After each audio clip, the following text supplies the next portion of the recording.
I remember what it was like in the late 2000s, all the way till, I guess, 5 years ago. As a massive fan of classic survival horror games, it felt like game studios just weren't interested in catering to that fan base. For a long time, it felt like horror games were either focused on insane action or slow walking sims, very light on the actual gameplay.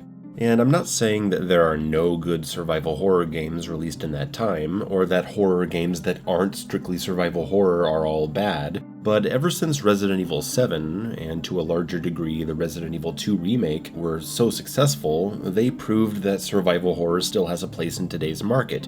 And we've seen a renaissance of the genre as independent developers have come out blasting with hit after hit after hit. As survival horror fans, where would we be without Signalis, without Crow Country, Amnesia the Bunker, Tormented Souls, Elisa? Well, now there's another one to add to the list. Conscript has been around for years in demo form, finally releasing in the summer of 2024. Like Amnesia the Bunker, it's set in World War I, in a French bunker, scavenging for resources, dealing with pesky rat infestations and power outages. But here we have an isometric camera perspective and retro-pixelated graphics. And unlike Amnesia the Bunker, where the principal danger is a monster in the walls, Conscript tells a grounded story about dealing with invading German soldiers as you're looking for your missing brother. It's a refreshingly non-supernatural, non-monster-focused experience, with a simple and moving narrative leading to different endings that land with significant emotional impact. The game takes its setting 100% seriously, showing the true horrors of war as soldiers are seen crawling around without their legs and freaking out from the trauma. Even after mowing down 20 enemies, if I found one just standing there in panic, I couldn't bring myself to kill them because I can't imagine what it would be like to be in that state. As the game goes on, your own character's mind starts to crack, making it harder and harder to aim at enemies, the only thing soothing the pain being alcohol found around the map. Bits of story are dealt out in occasional conversations with other soldiers, notes are found at a fairly unintrusive frequency, and inter-chapter flashbacks to your life on the family farm show a time before war. There's nothing to do in these flashbacks, so if they bore you, you can just run straight to your bed and skip to the next chapter. Though if you do that, you'll miss some important clues that lead to the game's true ending. You'll find lots of weapons, more than I expected, 5 different handguns, 2 shotguns, lots of melee options, and that's a lot to deal with in a game where the inventory is so limited. And that's what I want to talk about, the gameplay. If you know my channel, you know I tend to brush aside the other stuff and get right to the mechanics. It's not that I don't care about the other stuff, I just don't know how to talk about it. The graphics and story and sound are all great. Watch someone else's review if you want to hear more about that. So let's get to how Conscript plays. You already saw the title. I ruined my experience because I stubbornly went for the most difficult options possible. But hey, I've been playing survival horror games for almost 30 years at this point, and I highly value the kind of decision-making pressure these games put on you, so I wanted that hard experience.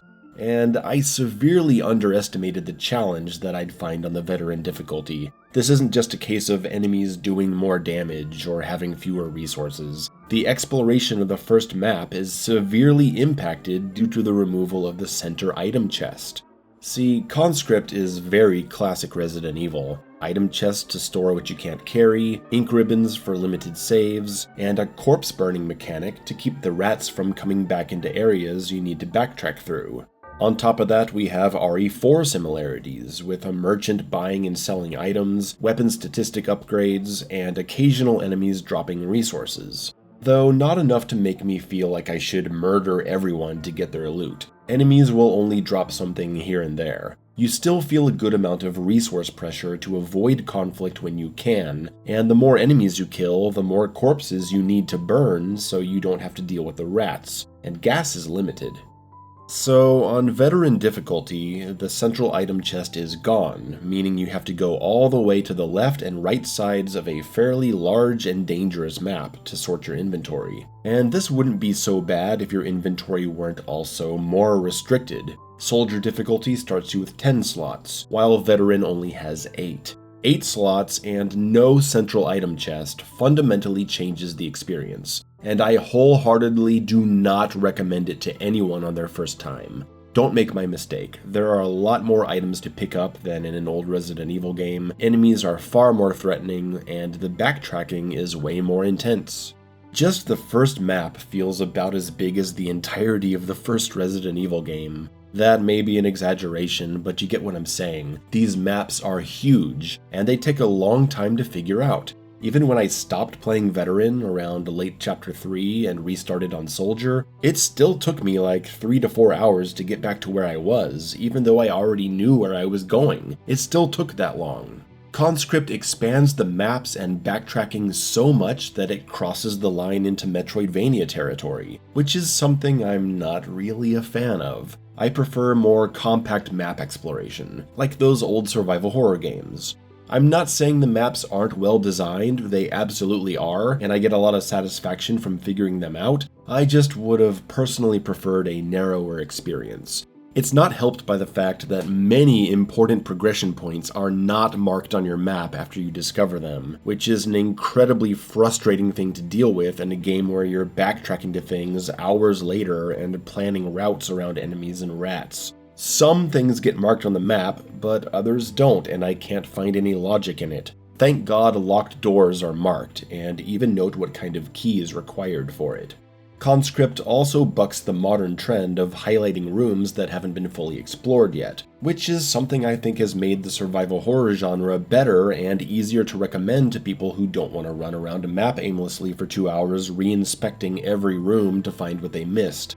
I'm always in favor of the ability to turn that modern option off for an old school experience, but not having it in a map this huge feels almost cruel. Though with the way the map is designed, I'm not even sure how highlights could even be implemented. There are moments where a map you're familiar with suddenly gets shaken up and now there's some massive obstruction blocking your path and you gotta run in a giant circle just to get to the other side. It's not very fun, I don't think it adds anything. And Chapter 3 is probably the only part of the game I think is flat out bad. I played it on both Veteran and Soldier, both were fairly miserable. Screen after screen of walking through the woods and swamp water, trying to figure out where to go, and the first half of it contains no enemies at all, so there's nothing to do but run around. There's lots of, oh, you want to go through this entrance? Well, you can't because there's a tree here, so you gotta go back and run all the way around. It needlessly stretches out this map and it overstays its welcome. If you get lost, you could spend half an hour before you get back to the rest of the gameplay. I did not enjoy this chapter, especially the first half. And when I say in the title that I ruined my playthrough of Conscript, what I mean is that I sabotaged it so hard that it honestly makes it challenging to judge the actual quality of its design, because I ended up way too frustrated with the difficulty I was putting myself through. Are these actual issues with map design, or was I just in a bad headspace after it having taken me 2 days just to get out of the fucking bunker? Yeah, it took me a while of off and on play because every death had me repeating a lot of the map, especially the first combat zone where you still don't really know how to play. Enemies will run straight up to you while you are entirely stationary when in the aiming stance. These aren't slow-moving zombies, they are humans rushing their way to you, sometimes heavily armored. Combat turns into a dance of shoot, run away to reload, and then shoot again. Pull out melee when you need to. And this is way harder on Veteran because of increased enemy HP and you receiving way more damage for every hit. Like, devastating. You'll die so much if Veteran is your first choice. Hell, that opening combat section took me an embarrassing amount of time because combat is just so awkward and your mobility is so bad, running out of stamina constantly as enemies run at you. I'm not saying the combat is bad, it's kind of awkward, but that's okay in a survival horror game. It's just a flow you're gonna have to get used to, and you may like it or you may not. I had some good combat moments.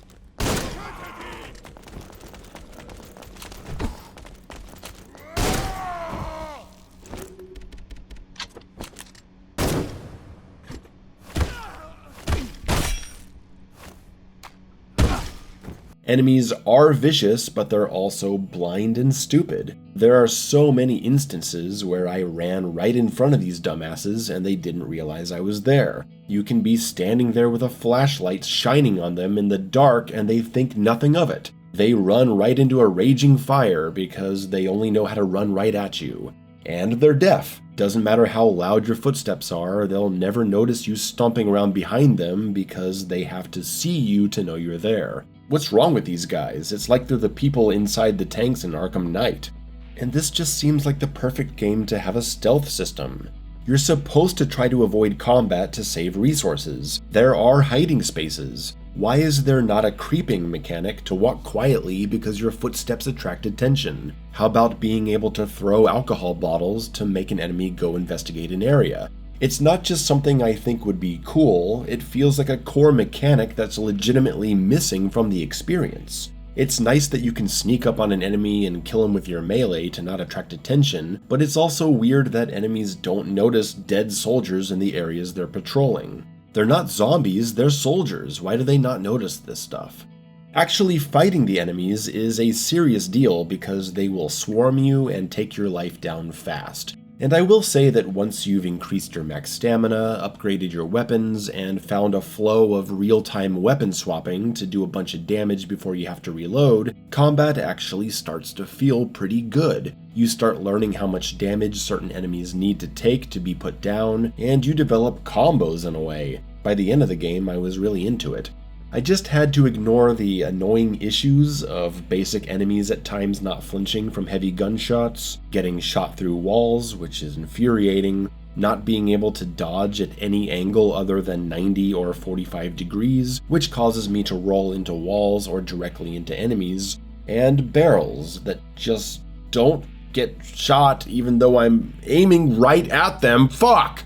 And all my frustrations were infinitely magnified by the biggest mistake I made in Conscript, playing without checkpoints.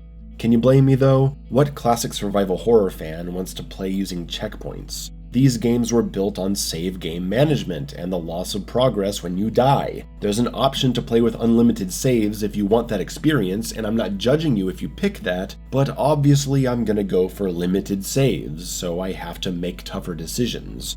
And if I'm playing that way, why would I want checkpoints enabled? That seems like a total contradiction. Well, let me just tell all of you that this experience flat out sucks without checkpoints. Especially if you're playing on a veteran, which again, you shouldn't on your first playthrough. But if you do, for the love of God, do not turn off checkpoints. You will be repeating large sections over and over and over if you do. Because the maps are so big, you die so easily, the game sucks the life out of you because you make it so far and then you have to repeat all of it because you found no save station on the way. This ruined Conscript for me. Every little imperfection became the biggest problem in the world to me because it made me hate what I was doing after the 10th time repeating a 20-minute section. Look, the exploration of the map and piecing together what you're supposed to do is the main gameplay focus of Conscript. And if you make the other stuff like combat and resource management too hard and tedious, it messes with that central aspect. That's why Veteran is better saved for a playthrough when you already have a general idea of where you're going. I highly regret playing Veteran without checkpoints, because I think I would be truly gushing over this game right now if I hadn't forced myself through a bad time for so much of it. Near the end of Chapter 3, I restarted and I played till completion on Soldier, and it was still a tense and satisfying experience, flaws and all. But at that point I was pretty tired, you know? It was a game I would have finished days earlier if I hadn't screwed up so bad. So take this review as a warning. If you're gonna play through Conscript, be careful what difficulty you choose. And if you do go with Veteran, do not disable checkpoints. I do feel like Conscript is a bit too long though. But again, I don't know if I'm looking at it correctly because my perspective is kinda altered. I think if Chapter 3 were significantly shorter and less tedious, the game's length would have felt better. I'm gonna end this video with a few suggestions, just in case the developer is watching. Number 1, I think the stamina bar should not stop recharging when you're in an item chest or talking to the merchant. It sucks to be sorting stuff out and buying upgrades for 2 minutes, and then go to run and instantly get tired. It should be recharging. Number 2, it's easy to forget how much stamina you have if you don't look at it right before entering a door, so you go to run and instantly get tired. I think there should be a 5 or 10% automatic stamina recharge when you pass through a door. Number 3, you're able to specify how much of a resource you want to take out of the chest, but not how much you put in. I don't see any reason for this. We should be able to specify that, so I don't have to put all 50 bullets in the chest and then choose how many to take back out. And number 4, pausing the game and clicking out of the screen to another monitor, followed by clicking back into the game, will sometimes cause the actions to get locked in a constant pressing, making it impossible to charge melee or aim your gun. Okay, I think it's time to bring this video to a close. Do I recommend Conscript? Yeah, of course. It's so obviously made with love and passion. Despite its issues and my opinion that the maps can go on for too long and throw too many arbitrary obstacles in your way, the overall experience is very valuable. I wouldn't put it on the same tier as Signalis, closer to Tormented Souls. Give it a try, support independent survival horror developers, and I'll see you in the next video.